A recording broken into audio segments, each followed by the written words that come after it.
এটি ছিল পৃথিবীর অন্যতম কন্ট্রোভার্সিয়াল এক্সপেরিমেন্ট, যা 1974 সালে হয়েছিল।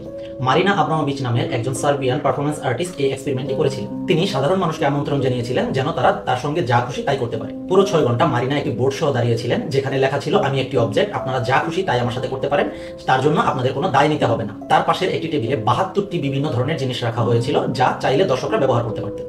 এখানে কিছু জিনিস ছিল খুবই সিম্পল, যেমন ফুল, ব্রাশ ইত্যাদি, কিন্তু কিছু জিনিস ছিল সত্যিই বিপজ্জনক, যেমন কাঁচি, ব্লেড এবং একটি আসল বন্দুকও, যেটাতে গুলিও ছিল। শুরুর দিকে মানুষ খুব সাধারণ আচরণ করছিল, কেউ তাকে চুমু খাচ্ছিল, কেউ তাকে ফুল দিচ্ছিল। কিন্তু যখন মানুষ এটা বুঝতে পারলো যে তারা চাইলে যে কোনো কিছু তার সাথে করতে পারে, তার কোনো কনসিকুয়েন্সেস নেই, তখনই শুরু হলো নৃশংসতা। কেউ কেউ তার জামা কাপড় খুলে ফেললো, কেউ ধারালো ছুরি দিয়ে ছোট ছোট কাট দিল তার বডিতে, এমনকি কেউ কেউ সেই কাট থেকে বের হওয়া রক্তগুলো চেটে চেটে খাচ্ছিল।